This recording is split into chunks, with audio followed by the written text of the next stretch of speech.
with BMac. And first and foremost, I want to do a shout out. If you watched my last video and took the time to comment, like, and subscribe, I want to say a big thank you to you guys. You guys are the real heroes. Let's get down to business. Today, we're going to be working on the Seat Leon 2-litre TDI. And if you've watched my other channel, you'd have seen I've done a little bit of work on it where I replaced a couple of bits and pieces. Now, originally, that car was going to be for this channel. I was going to make a bit of a project, make it nice, fix it up. But I've kind of just fallen out of love with it and I've got bigger things on the mind. Since buying the car, it's really just been sitting outside dying. And that's what happens with cars if you don't touch them. They just crumble and die. So what we're going to do is I'm going to fix up the last little bit of issues with it, get it up on its toes, ready to go, and cash it up so we can fund other projects and other things. So let's go check out the car.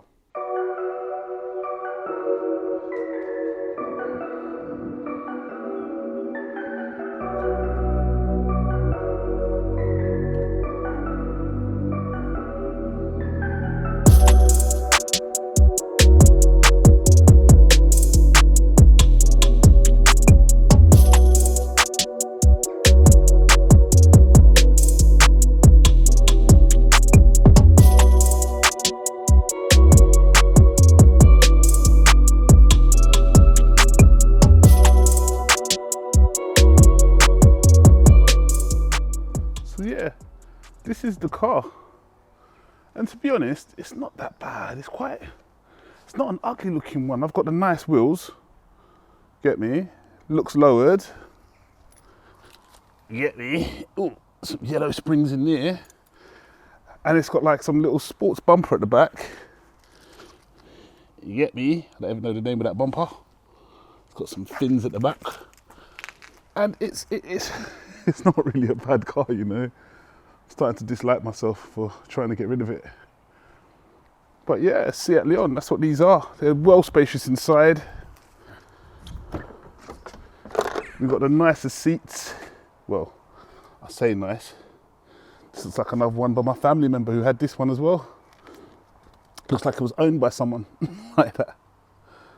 But yeah, the car's not too terrible if I'm being honest.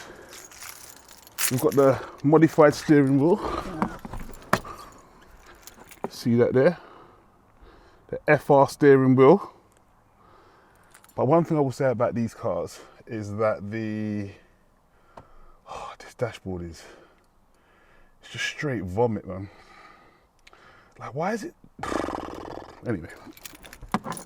But yeah, and the other part of this, which is very strange in my opinion, is ooh. Can you see what I see? Look at that, man. That's always going to be on. Yeah, that's not fun. That doesn't look fun at all. But the thing is that a lot of this stuff, this here can all be caused by the ABS sensor, which is not showing up at the moment. So it seems like an intermittent fault that cuts in and out. But yeah, we got to fix the car. But apart from that, this car is not. Apart from that, this car's not too bad. I mean, just needs to get them things done. And I want something a bit faster. That's why I'm getting rid of it, really. And it's just taking up space and dying, whereas someone else could actually be using it. So yeah, let's get it in the garage.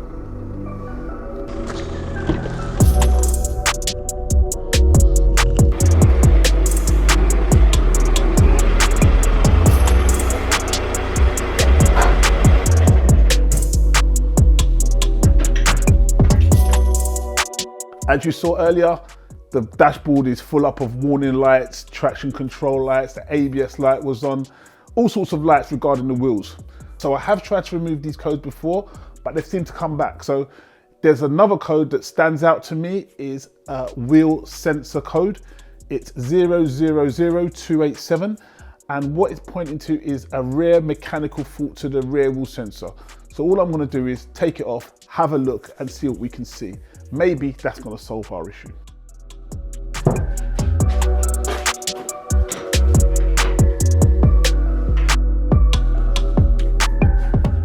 Now if you intend working on your car, make sure you get one of these. This is a jack pad. Saves you having to look for locations of where to jack your car. You can just put this on the pin, the strip, you know what I'm talking about?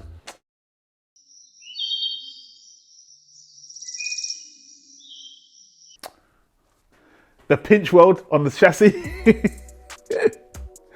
You can just put this on the pinch weld on the chassis and that all works all good, and you don't have to worry about it damaging your car, and it stays out of the way when you're trying to put anything else under there, your axle stands and stuff. So get yourself one of these.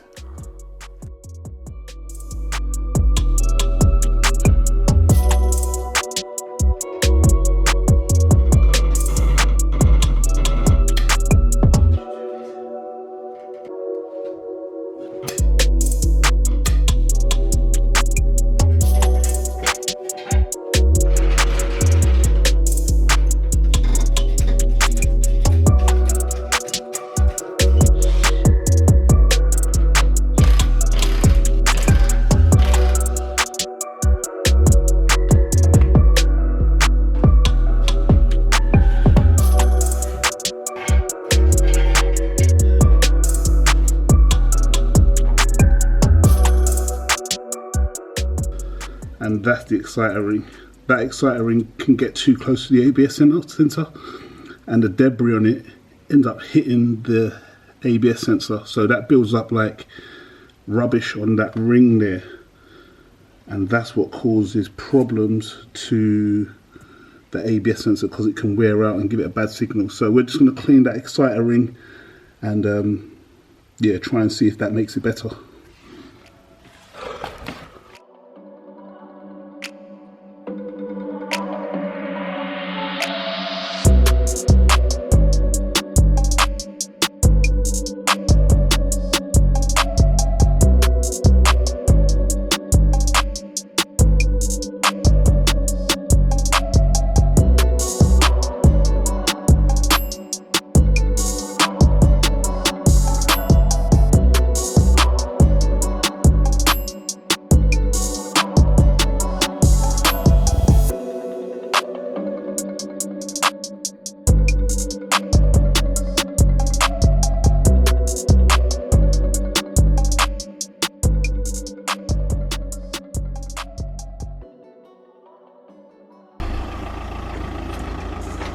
Hi guys, just took the car for a test drive and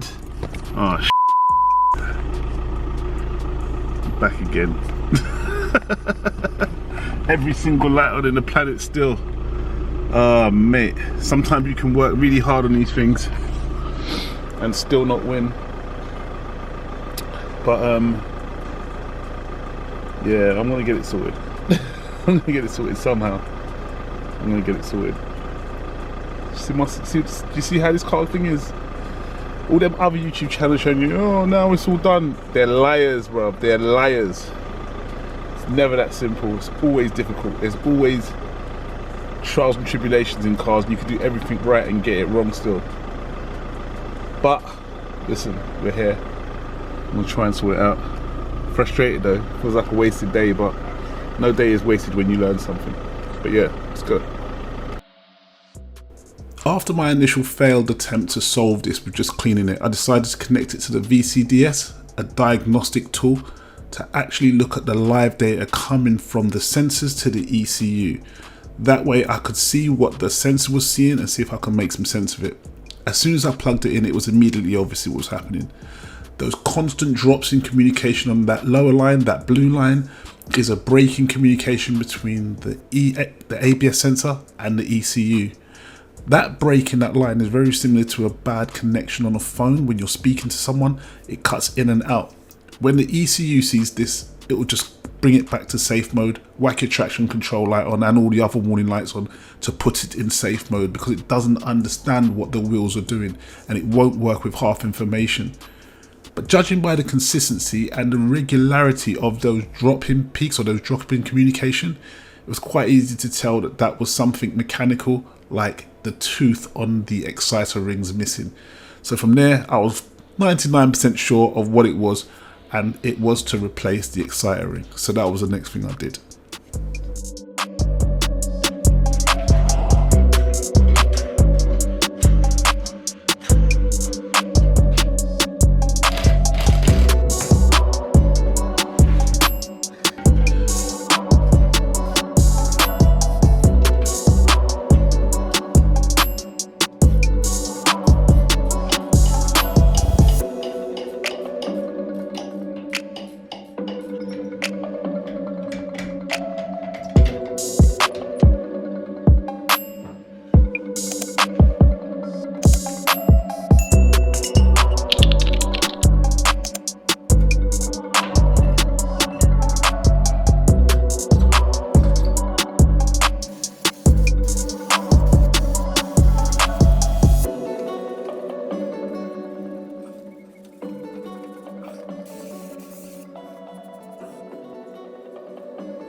there you have it.